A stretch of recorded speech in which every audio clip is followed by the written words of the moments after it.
ఢిల్లీలో ఇవాల్టి నుంచి 2 రోజుల పాటు బీజేపీ జాతీయ సమావేశాలు జరగనున్నాయి. ప్రగతి మైదాన్ భారత్ మండపంలో జాతీయ సమ్మేళనం నిర్వహించనుంది బీజేపీ. సార్వత్రిక ఎన్నికలకు ముందు అధికార బీజేపీ కీలక భేటీ కానుంది. పార్టీ ప్రచార కమిటీ ప్రధాని అభ్యర్థిగా మోదీని ఎన్నుకోనున్నారు. ఎన్నికల ప్రక్రియ పూర్తయ్యే వరకు పార్టీ జాతీయ అధ్యక్షుడిగా జేపీ నడ్డా పదవీ కాలాన్ని పొడిగిస్తూ తీర్మానం చేయనున్నారు నేతలు. రాజకీయ, ఆర్థిక, రామ మందిర నిర్మాణంపై అభినందన తీర్మానాన్ని రూపొందించనున్నారు పదాధికారులు. రేపు మధ్యాహ్నం 3 గంటల తర్వాత నేతలను ఉద్దేశించి ప్రసంగించనున్నారు ప్రధాని మోదీ. బీజేపీ సమావేశాలకు సంబంధించి డీటెయిల్స్ తెలుసుకుందాం. ఢిల్లీ నుంచి మదార్ మనతో లైవ్ లో జాయిన్ అవుతున్నారు. Madar, good morning. బీజేపీ సమావేశాలకు చాలా కీలకమైన సమావేశాలు, ఎలక్షన్స్ ముందు ఏంటి షెడ్యూల్? వెరీ గుడ్ మార్నింగ్ సౌజన్య.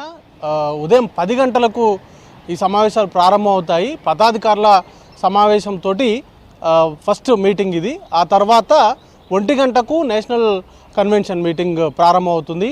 జేపీ నడ్డా ఓపెనింగ్ రిమార్క్స్ చేస్తారు. తర్వాత కీలకంగా రాజకీయ, ఆర్థిక, అలాగే రామమందిర నిర్మాణాన్ని ప్రశంసిస్తూ అభినందన తీర్మానాలు అనేది కూడా చేస్తారు. ఇక రేపు మధ్యాహ్నం 3 తర్వాత ప్రధాని నరేంద్ర మోడీ వచ్చినటువంటి నేతలను ఉద్దేశించి మాట్లాడతారు. కీలకమైనటువంటి ప్రసంగం ఉండేటువంటి అవకాశం ఉంది.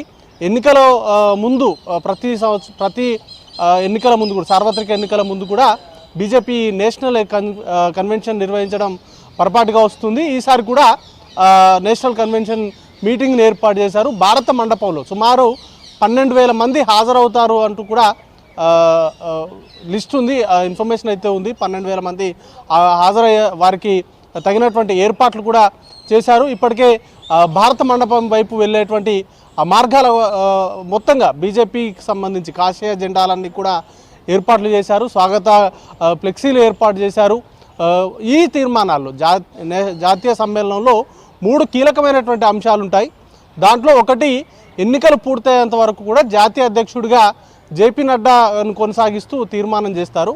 ఇంకొకటి 2, ప్రధాని క్యాండిడేట్ మరొకసారి మూడోసారి నరేంద్ర మోడీనే ప్రధాని అభ్యర్థిగా బీజేపీ అధికారికంగా ప్రకటన చేయబోతుంది. ఈ మూడో అంశము ప్రచారకు సంబంధించి నేతను ఎన్నిక చేస్తారు. దాంట్లో కూడా నరేంద్ర మోడీనే ప్రచారకర్తగా నియమిస్తూ తీర్మానం చేస్తారు. ఈ 3 కీలకమైనటువంటి అంశాలు. ఇక ఈసారి 370 స్థానాలు సొంతంగా బీజేపీ గెలవాలని టార్గెట్ పెట్టుకుంది. ఆ దిశగానే కార్యకర్తలను కావచ్చు, లేకపోతే ఈ కార్యక్రమానికి హాజరయ్యేటువంటి నేతలకు దిశానిర్దేశం అయితే చేసేటువంటి అవకాశాలు ఉన్నాయి. ఎన్డీఏ గవర్నమెంట్ 400 సీట్లు సీట్లు గెలవాలనేటువంటి టార్గెట్తో పెట్టుకున్నారు. మొత్తంగా మిత్రపక్షాలతో కలుపుకొని ఆ టార్గెట్ రీచ్ అవ్వాలనేదే ప్రధాన లక్ష్యంగా భావిస్తూ ఉన్నారు. దానిలో భాగంగానే ఎన్నికలకు వ్యూహరచనలు చేస్తారు. ఒకటి, రామ మందిర నిర్మాణాన్ని ప్రజల్లోకి బలంగా తీసుకెళ్ళాలి.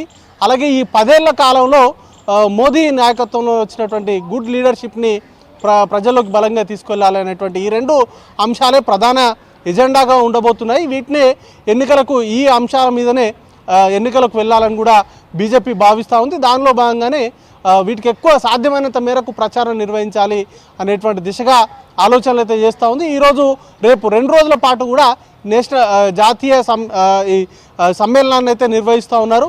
టార్గెట్ సార్వత్రిక ఎన్నికలు. దానిలో భాగంగానే ఈ సమావేశాలు నిర్వహించి ఈ అంశాలకు సంబంధించి ముఖ్యంగా జాతీయ అధ్యక్షుడిగా జేపీ నడ్డాను కొనసాగించడం, అలాగే మరొకసారి ప్రధాని అభ్యర్థిగా నరేంద్ర మోడీ పేరును ప్రకటించడము, ప్రచార కమిటీకి సంబంధించిన నియామకం, ఈ 3 అంశాలపైన ప్రధానంగా చర్చ అయితే జరిగేటువంటి అవకాశం ఉంది సౌజన్య.